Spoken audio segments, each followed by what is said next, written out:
La crainte d'être contaminé par la HNVA est plus forte que la peur du coronavirus. Par la grâce d'une pandémie, la Belgique est donc dotée d'un gouvernement fédéral de plein exercice.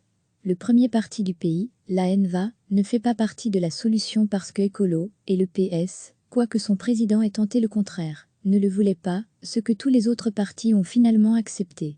Ce gouvernement fédéral ne dispose pas d'une majorité en Flandre, ce que même le CDEV a avalisé. En 2 semaines, beaucoup de certitudes se sont effondrées. Le gouvernement Wilmé II est issu de la méfiance de certains partis francophones à l'égard de la HNVA. Il eût été beaucoup plus logique de mettre sur pied un gouvernement de crise, avec un programme et une durée de vie restreint, composé des plus grands partis du nord et du sud du pays. Nous étions disposés à mettre les différences de côté, mais nous avons été rejetés avec insolence et froideur. Apparemment, la crainte d'être contaminé par la HNVA est plus forte, pour certains partis, que la peur du coronavirus, constatait amer le chef de groupe à la Chambre, Peter de Rouvet.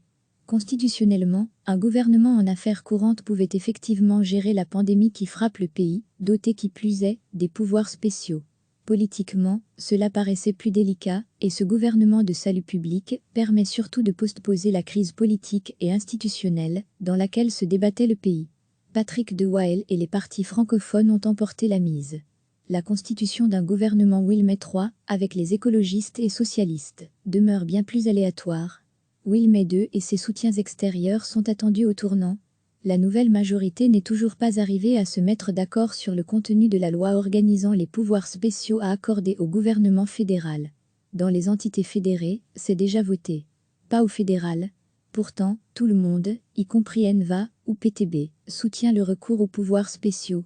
Tout d'abord, écologistes et socialistes ne font pas une confiance aveugle à un gouvernement bleu horizon, dit libéraux sur 13 ministres, quand il s'agira de prendre les mesures économiques et sociales liées à la pandémie.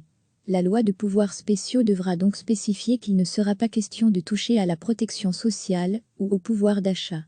Ensuite, il conviendra d'organiser le travail très spécifique de ce gouvernement ultra-minoritaire soutenu de l'extérieur. Inédit sous nos latitudes. Sophie Wilmé a laissé entendre que tous les partis seraient associés dans une espèce de cairn élargi au président de parti.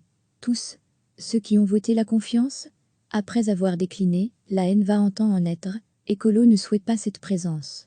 Dans les rangs nationalistes, on mobilise déjà contre ce gouvernement libéral soutenu par la gauche wallonne, minoritaire en Flandre. L'unité affichée risque rapidement de se craqueler.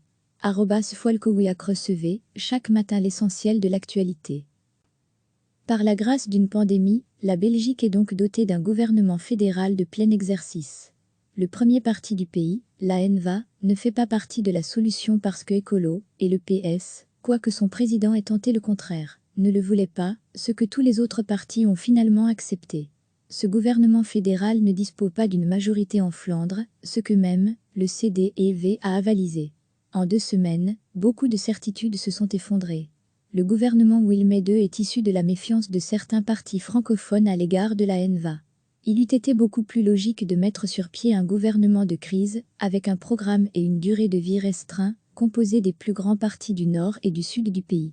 Nous étions disposés à mettre les différences de côté, mais nous avons été rejetés avec insolence et froideur. Apparemment, la crainte d'être contaminé par la HNVA est plus forte, pour certains partis, que la peur du coronavirus, constatait amer le chef de groupe à la Chambre, Peter de Rouvet. Constitutionnellement, un gouvernement en affaires courantes pouvait effectivement gérer la pandémie qui frappe le pays, doté qui plus est des pouvoirs spéciaux. Politiquement, cela paraissait plus délicat, et ce gouvernement de salut public permet surtout de postposer la crise politique et institutionnelle dans laquelle se débattait le pays. Patrick de Wael et les partis francophones ont emporté la mise. La constitution d'un gouvernement Wilmé III, avec les écologistes et socialistes, demeure bien plus aléatoire. Wilmé II et ses soutiens extérieurs sont attendus au tournant. La nouvelle majorité n'est toujours pas arrivée à se mettre d'accord sur le contenu de la loi organisant les pouvoirs spéciaux à accorder au gouvernement fédéral. Dans les entités fédérées, c'est déjà voté. Pas au fédéral. Pourtant, tout le monde, y compris HNVA ou PTB, soutient le recours aux pouvoirs spéciaux.